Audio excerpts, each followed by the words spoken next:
Hey there, and welcome to the Vinyl Verdict. I'm Jacob, and with me I have Badfinger Iveys historian and key driver of many of the recent releases and the upcoming release we'll be diving into today, Tom Brennan. Tom recently announced the release of the Iveys Anthology 4, How Much is the Sky, which will be coming out later this month. And it features 19 demos, mostly from the 1967 to 69 period, the vast majority of which have never been heard. So want to start off by just, again, thanking you for all the work you've put into this release and just developing the Badfinger library all these years. I've checked it regularly since I was a kid and like continue to be fascinated going down different rabbit holes there. And just the attention to detail obviously is amazing in there that tells the band's history. And this release is really exciting because I think we're getting another piece of that history. So maybe high level, before we jump into all the exciting details on this release, can you tell us a bit about the process of putting it together? What inspired this fourth installment, and how were these tracks curated?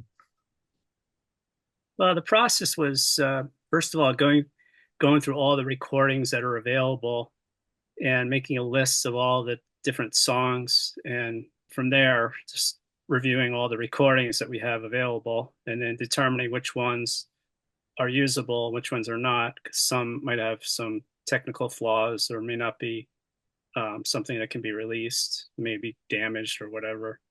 Yeah. So, and also the quality of the songs as well as the sound quality of the songs. And then from there, just a matter of dividing it up into it turned out to be three releases. So we got two upcoming after this new one. So and then it was just a matter of figuring out track listings and which one goes on which album. So it was all done at the same time, all planned all at once. That was the only way really to do it, to have it make any sense.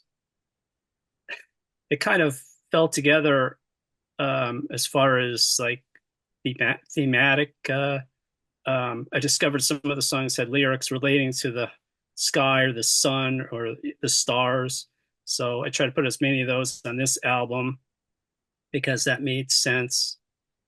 And then the next two volumes that are coming up, those I came up with two titles for those, and those some of the songs, not the whole album, obviously, but some of the songs fit into like a theme based on the title I'm giving the album. So it's kind of fun to go through all the songs and kind of put them into different groups.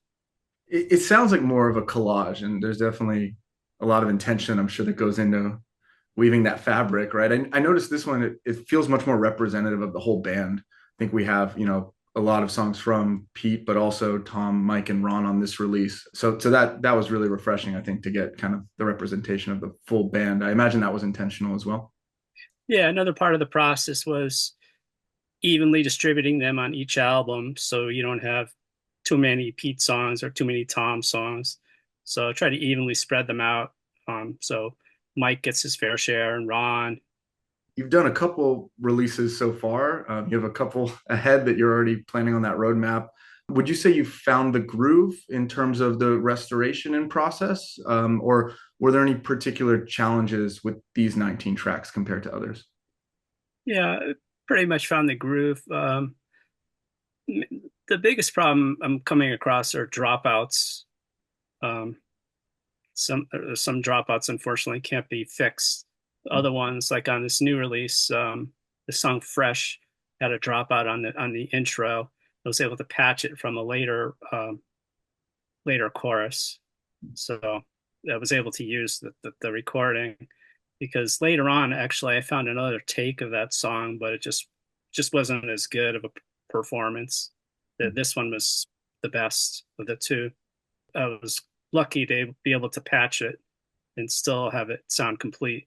So I'm wondering, like the format, were some of them from tapes that were maybe more degraded versus others, or were they all kind of stored in the proper conditions and all of that?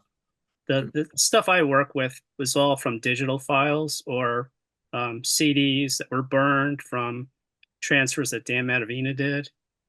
Got it. So I Okay. pretty much work only with digital files. There are some tapes that we're finding and we're trying to get transferred. So we're waiting to see what's on those. We're optimistic that we might find something new, but it's going to take a while to get the tapes transferred. That's Uh, great. The press release also mentioned a 14-track vinyl. What motivated that decision, and what was the process of going through that vinyl pressing? it's mainly demand. Collectors want vinyl now, so we decided to do vinyl on all the Iveys releases going forward. Do you have any favorite tracks that kind of emerged as you were going through this process, and what makes them stand out for you? Oh yeah, they'll be around the final song. That's like a one of those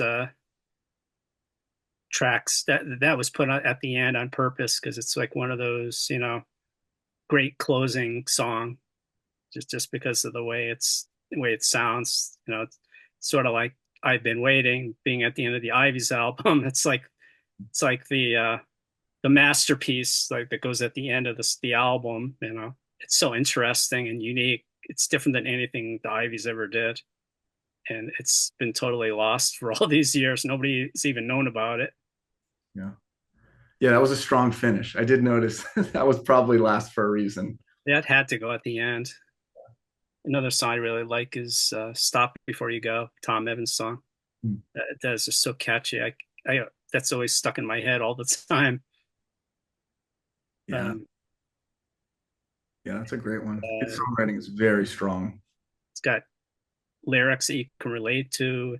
Tom with the Ivies, he seemed to be writing a lot of songs with the subject matter about having trouble with relationships with women. Yeah. Um, but he wrote a lot of interesting songs about that. Yeah, even on a song like Fresh, he's baking some of that in, right? And there's another song that's going to come out later. It's another one of those kind of songs, like not getting along with his girlfriend. So Produced there's some a great bunch music. more of them. They're good.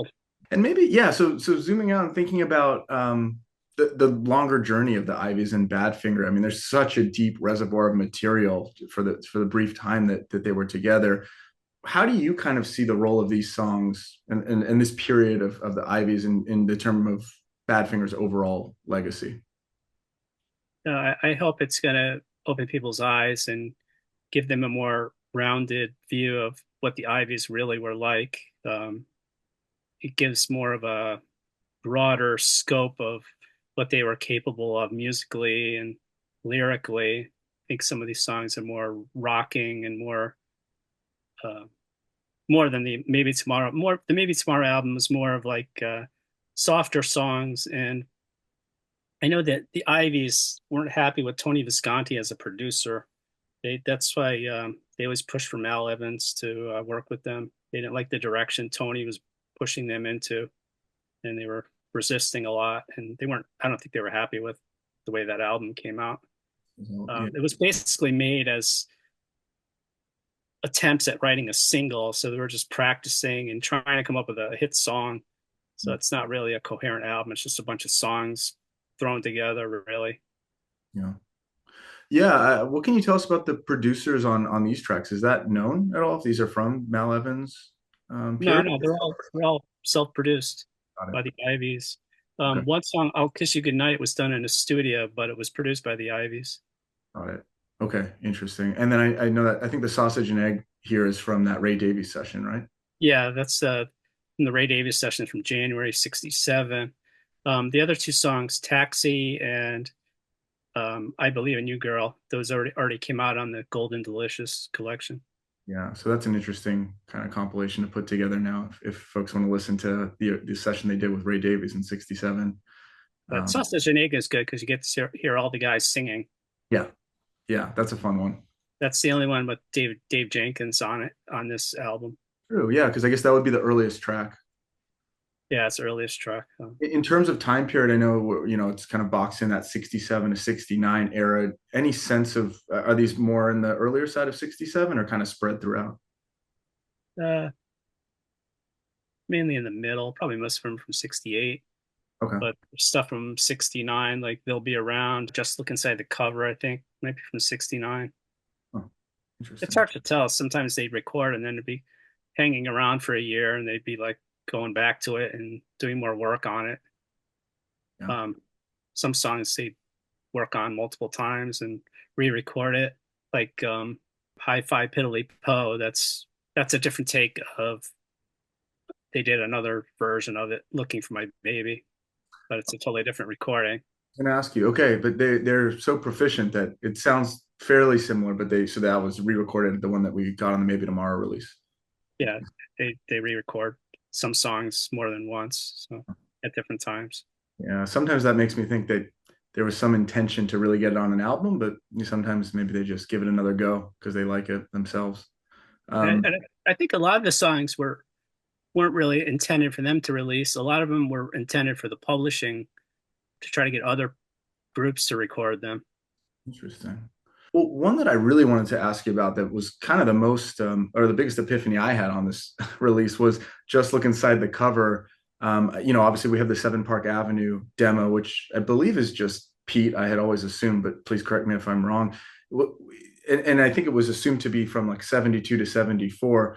Do we have reason to suspect that maybe that version is also from the Iveys period, or was that something that Pete recorded a couple of years later? That one was a big surprise to me when I found that. I did not expect that that song to be in with the Iveys. Since I just discovered the Iveys version, I'm not able to ask Dan about the Pete Ham version. So I don't. He never seemed to really be able to nail down when that was recorded. That's why it has that long range of possible recording dates. That's the one track that never got nailed down as far as when it was recorded. Interesting. That's still an open question, huh? His But voice definitely sounds answer. more later period, but it was interesting. I was thinking one of the only other examples of a song we have like that that was kind of re-recorded years apart is Makes Me Feel Good. And in that case, I think he slowed it down quite a bit. In this case, with Just Look Inside the Cover, the Seven Park Avenue version is a little bit faster.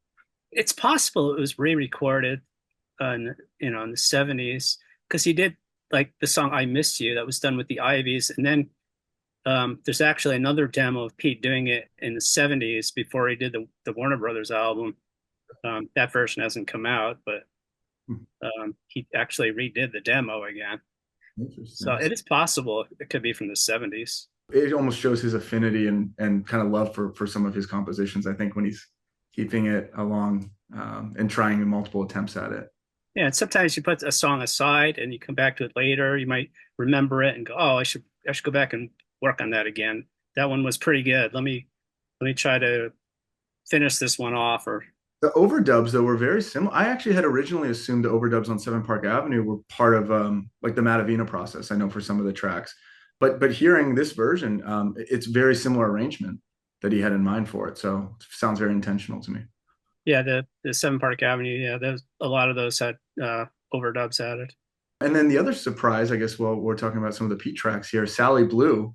I wasn't sure whether that would be Ron or Pete singing it, but it seems like in this stage, Pete was giving kind of the lead vocal, his attempt, and I thought it'd be an interesting discussion point. Obviously, Pete didn't always sing vocals on his earlier compositions. Curious, working on these projects, if you have any insight into the reason.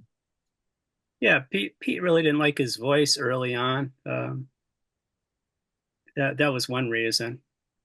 Like for example, when he did Midnight Sun, he gave it to Ron, and then when Ron got sick with the chicken pox, Pete came back and told him, "I murdered it, Mush." So that tells you everything right there. That he didn't like the sound of his singing voice. And another reason too is Ron didn't write that many songs, so he wanted to give Ron a song to sing. Yeah, he had Sally Blue, Midnight Sun as the two biggest examples. And Tom Evans, he gave I'm in Love to sing. Maybe he didn't like the way his voice sounded on that, so he thought Tom could do a better job. Yeah. Yeah, and so it's interesting to hear the demos for "I'm in Love" as well. We've heard that demo now of Pete singing it, so those are very unique. And this one, it's interesting now listening to it back to back. It almost sounds like Ron was emulating Pete's style of singing it. I hear their vocal styles are very similar on that track. Yeah, Um, maybe it's just copying, the way he did the demo. But he does add his own style to it. He doesn't do it exactly the same. Like he has that bluesy edge a little bit that Ron puts in there. he changes the lyrics slightly. He makes some subtle changes to the way the words are, the way they're phrased, and the way may not remember the lyrics that Pete's saying exactly, so he may maybe throw in a different word here and there, but it still sounds, like it belongs in the song. Yeah, I'll have to compare them now that we have a demo version of that. That is very cool. The eyes were filled with red with tears. That's the line. He seemed to change. It's a very powerful recording. I was surprised too. It doesn't sound like it's a guide vocal. I mean, it sounds like they're in the studio really trying this one for the album. That's the amazing thing about the Iveys. They made everything sound like a studio recording. They weren't lazy. They really tried because I think they had to in a way because they were trying to get a record contract. They're trying to convince the Beatles to sign them. I've been reading the Mal Evans book that Ken Womack wrote, and Mal really struggled. He was going back and forth for 6 months, going back and forth to the Beatles, trying to convince them to sign the Iveys. Where Peter Asher didn't like them initially. So Mal was on his own trying to convince them that the Iveys were good enough to be on Apple Records. Well, I know you mentioned that they'll be around, and just look inside the cover where I think they were part of the tape that went to McCartney and the Rolling Stones manager for Yes. consideration. Was that before they were signed? No, that was after. That was to try to follow up maybe tomorrow. Ah, Uh, okay. So and single. as we know, it ended up being Come and Get It. That things happened a certain way, and then that got abandoned. And when Paul came out with Come and Get It, so but Interesting. they were struggling to find a follow up to maybe tomorrow, and Hmm. they didn't know. They're trying to find the best song that they could possibly get, and they wrote "Give It a Try" with produced that with Mal Evans, trying to come up with something, and Yeah. all these other ideas that didn't work out. Were any of these tracks, to your knowledge, part of that collection that Mal Evans was taking to try to sell them at Apple? No, that wasn't on the list. Okay, just That curious. was a different group of songs.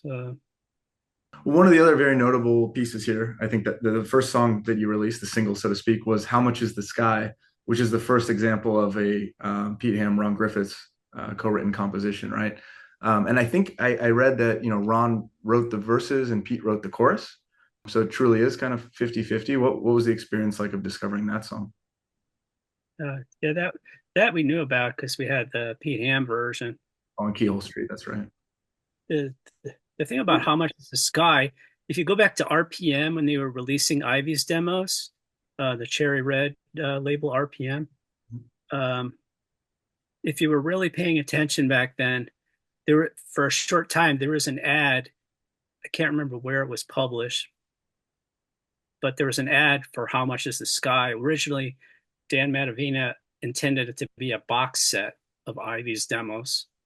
Huh. And for a short time, there was an advertisement for How Much Is the Sky? And that's where the artwork came from. It was supposed to be a box set. Wow. So it's the same artwork. Slightly fixed because I noticed that Mike Gibbons' hair was the wrong color. So we had that fixed. Mike was like a redhead. You see him on Behind the Music from VH1, his hair is really red.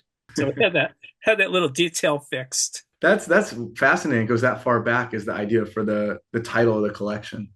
So it's going to be all the Ivy's demos in one box. Yeah. That's a mammoth project.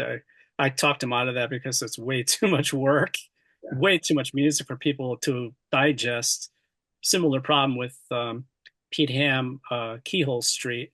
That was There's a just so lot. many songs in there for people to digest. People really, even still, I notice it's not that popular. There's just so much material to absorb and to study. That's true. That one was fascinating because it was all from a very narrow period, right? It was all like 66 to 67. Or I Yeah, think it was all like his seven. earliest recordings. Yeah. Yeah. But it was interesting to have it kind of at least in the same time period for organization's sake. But yeah, box sets are a little intimidating. Well, these early recordings followed a similar pattern. He always seemed to double track his voice. Mhm. It's one common thing you can hear in all his early recordings. And I noticed Tom Evans likes to put a lot of reverb on his voice. I didn't really notice that. It was Get High, I thought was fat. It really sounds like the Beatles at the Cavern Club or something. That one. Yeah, that's echoey. House. That's so Chuck Berry-ish. Yeah, it reminds me of the Beatles too. Yeah. So that was Yeah, that how was much is this guy? I don't know why it sounds all like feedback. on there. I would assume that's intentional to make it sound psychedelic. I don't really know, but I got to assume that they did it on purpose. Otherwise, they would have re-recorded it. If it Yeah. was a mistake, they wouldn't have left it that way. As you're kind of exploring these, are there any studio notes or kind of liner notes on the composition or timing and things like that that are reviewed, or is it kind of like a mystery as you're digging into them? Mostly a mystery. All we can really find are some lyric sheets are available, but not all of them, obviously. Interesting. So we just use whatever we can find. Yeah, I think I know there's a lot of lyric sheets out there of songs that weren't ever recorded or known to have been recorded. Is there any chance of ever getting an archive release of some of those scans and lyric books? It's stuff that we've been thinking about, putting together a book. It might be hard to get all of them. I don't know. Phase that into some releases. But I know that those coffee table lyric books are certainly in vogue right now from a lot of artists. So, but especially for the ones that we don't have an actual recording of. Yeah, he wrote a lot of things in his notebook that weren't recorded. I wanted to briefly touch on the band's live performances. I saw on the Badfinger Library actually it mentioned three of the songs are known to have been performed live. I think it was High Piddly Poe, I believe in You Girl and I'll Kiss You Tonight, at least in the 67, 68 period. Is it known if any of these other tracks were brought on stage or at which performances from Ron? But they also performed "I'm in Love" and "No Escaping Your Love" and "Storm in a Teacup" were on the Volume 2 live release. Right. That makes sense. So I guess I meant of these 19, if any of them were. These I forget who told me that. Maybe that came up in conversation with Ron, or Yeah. I can't remember if that came from Dan. Dan found that somewhere. Yeah, I don't remember that far back. It's such a mysterious period because we only really have those two. I think that concert in 66 and 68, really. Um, Over the years, I've asked Ron different questions about different songs, like different Beatles songs they did live, and every once in a while he'll remember something like, "Oh, we did that song. Oh, we did that song," or "Pete had this album and we did this song." Got to capture it. Got to ask a lot of questions to find these things out. It's You true. got to think of the right question to find out. And I assume those came from his personal collection, right? So I don't think there's any other live material from that era floating out there that could be released someday. A few songs. There's one song they did that's going to come out later called "Survival." Ron told me that Pete wrote that song, and there's only a live recording of it. Ron said there used to be a demo, but the demo's lost. They said the demo was pretty good. But at least we have the live recording. Something, yeah. We'll take what we can get at this point. Lucky that he remembered that Pete wrote it, because I would not have a clue just by listening to it where it came from. Wow, This is unusual. They did that song live in 1966. It was an early song. was that far back? Because I think that one concert at the Empire, right? It was Bill Collins, I think, recording them. Yeah, Bill. That's one of the first ones Bill recorded. So I imagine there's not, I mean, any other audience recordings from that early, but it's I think amazing. Bill recorded some other things, but the family, Bill Collins' family, has the tapes. So Oh, I don't know if we'll ever get to hear that. The other ones that he recorded, if they exist. you never know. We've been shocked by some of the things I have we've to heard wait so and see what comes up. far. Yeah, and that's something I wanted to, it's been quite a year for Badfinger fans, I think, after there's certain decades where there's a drought of new material, but even the last 12 months, this is now the third release, right? We had Gwent Gardens, I Am Myself, and now this Iveys Anthology, Yeah. all in a 12-month period. So I know you mentioned maybe there's a couple other Iveys demo releases out there. Are there any other projects in the works at this point? I got the two Iveys volumes coming up the next 2 years, and two more Pete Ham collections. Prolific. It's unbelievable how many demos he Pete recorded. wrote between 200 and 300 songs. So And then there's a lot of live tracks and as you mentioned, kind of the later period of Tom Evans and I don't know, Goodfinger, whatever we might call it. So it seems like there's a lot of other potential performances out there. Any kind of insight into if those might get official releases or any obstacles on getting live concerts like that? yeah, it's possibly it's a lot of more work to be done. We're working with the Evans estate, trying to do some future projects. anyway, yeah, it's just very fulfilling to see so much material coming together. Just get insight into this period of Badfinger and Iveys, and very fortunate to have it coming to the light of day after sitting in the vaults for 65 years. So Yeah, I just want to get it all out because I don't want all this stuff to get lost. that's true. Well, I'm relieved to hear it's already been digitized because the worst thing you can do is leave it on analog. So Yeah, yeah, I really want people to hear this music. It'd be a shame if it all got lost. Iveys were so prolific, and all people know is like 15 songs, but they wrote so much more, and they were so talented and so versatile of a band. And they sang great harmonies. They're incredible musicians for being teenagers, really. If you think about it, they were all teenagers, except maybe Pete. He was 20, 21. It's just mind blowing. You forget that when you listen to them, that they were only teenagers. yeah.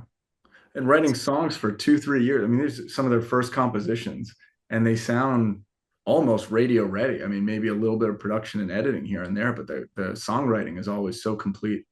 It's It's just a amazing. shame they never got the right producer to work with them. But they had so many ideas too. I think that's what's fascinating, right? Like you said, sometimes we hear his tracks and it's like, oh, I've never heard an Ivy song that attempted this direction. But the truth is, every Ivy song was very different and experimental. Um, Yeah, everything was so from one track to the other is totally different. And that's Bill Collins' influence. He told them to write about anything you can think of. Just write a song about it, practice, and eventually you'll write a hit song. yeah, they did.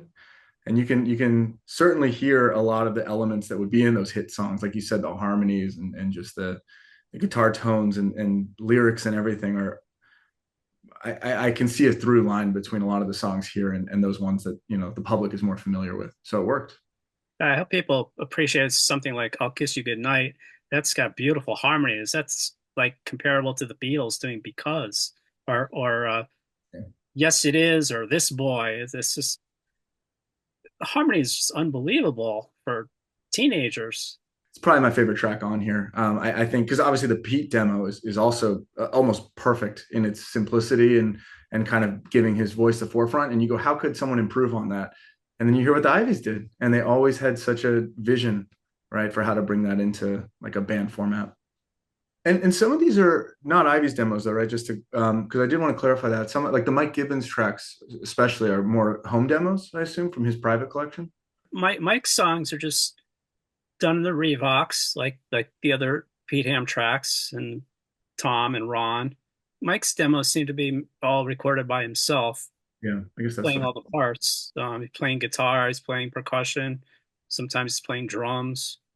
I didn't really hear anything where Mike is getting help from anybody else. They sound like totally done by him. Same yeah. with Ron. You hear Ron, he's singing, he's playing bass, and he's playing guitar on most of his demos. On one demo, he's playing a little bit of piano. Occasionally, Pete would help him, but I don't really hear it on these songs. Yeah, it's interesting in some cases when they worked more independently versus when it was a band effort, Yeah, especially because I think they went into the room and they worked by themselves late at night. They just lay down the first track and then do another track. They do it all by themselves. yeah, because the overdubs even I imagine they didn't have more than maybe an 8 track or something like that. But clearly they were able to get all the different layers they wanted on there. They were all 2 track. They just Oh, kept really? bouncing it. Oh, wow. I'm still not sure how many machines they had. I would think they'd have to have 2 Revox machines, adding and building on the other track. I guess that's again the magic you were talking about is that these to me always sound like they're in a studio. It's hard to imagine that these are recorded on a Revox and then bounced. The technical aspect of it is mind blowing too, because how they came up with these great recordings. You can tell what was recorded last. Many times, the last thing recorded is the loudest. So Mhm. on some of these, I tried to balance off the levels a little bit by using some simple demixing software Mm. like Sausage and Egg. Maybe the vocals are too loud. I bring it down a little bit. And some songs, the vocals were too low. I brought it up a little bit, try to even it out, balance it because of the Revox. The last overdub is always louder. You mentioned this well-known story of just how much they recorded song after song after song as almost a creative exercise in songwriting and all of that. In the Badfinger era, is it similar? There's a lot of, home demos of songs that would appear on those albums, or did that transition occur as they went from the Iveys into Badfinger, where much of that demoing was done in the studio? No, they still did. Badfinger still did demos at home. Their demos were no dice tracks, and You mentioned there's a Blodwyn demo, maybe being yeah, slated for a future release, right? yeah, that's going to come out later. That's really good. But the straight up period was different because in '71 they went to live at Clearwell Castle, and they had a 4-track studio there that Tim Boyle was setting up for them. Most of those tapes got lost. There's a few tracks floating around, but that's why you don't hear that many straight up demos. A lot of those got lost. Yeah, I want to recommend people subscribe to the Vinyl Verdict because we're the only channel that really focuses only on Badfinger mainly. We I got don't the think that's the way you intended it when you started, but it seems like that's what's happened. You know what I intended is that there's so many channels that do this for the Beatles and not a single one for Badfinger. And it deserves that level of analysis and discussion. And I think a lot of those Yahoo groups and all the forums that used to be out there have kind of consolidated on YouTube. So if we can do that and help get some attention and discussion around the band, I love. I mean, it's been great. So I'm glad to have your Yeah. endorsement. I appreciate the way you do the analysis from the point of being a musician because I'm not a professional musician, so I don't understand all the subtleties and details of. I mean, I know they're good just by hearing them, but you get into the details of how they play guitar and their chord structures, and you know, I'm not a professional musician, so I can't comment on all that stuff at that level of detail. So I appreciate what you and your dad do on the channel. Oh, thank you. Yeah, I mean, our goal is also I never want to be intimidating or like esoteric in the way of getting music, and I'm very much a casual musician, but obviously growing up hearing this stuff, it's worthy of that, musical appreciation as well. And I don't think they always get that. So I try to inject a little bit of that understanding and how that makes it unique as well and adds to the story. So they were amazing musicians at the end of the day. Yep, definitely. And then in terms of ordering, I guess, I highly encourage anyone watching this to obviously secure your copy. There's some amazing stuff to hear here. So I know they're on Apple Music and Amazon. Amazon, you can get the vinyl as well. I think they'll be streaming on Spotify as well, I assume. Yeah, it'll be on Spotify. Yeah, part of the release will be a booklet in the CD. Oh, in the CD booklet. Okay. A CD booklet. Yeah, That's great. whatever I can say about it, I put in there. I'm glad these are successful and there's enough demand to go into vinyl, and hopefully it will continue growing because some amazing stuff buried in here. I'll just say, thank you, Tom, very much for your time and all the effort you've put into this and just preserving the legacy of one of the greatest bands of all time. I mean, we're so excited to get our hands on this. So sincerely, thank you for this.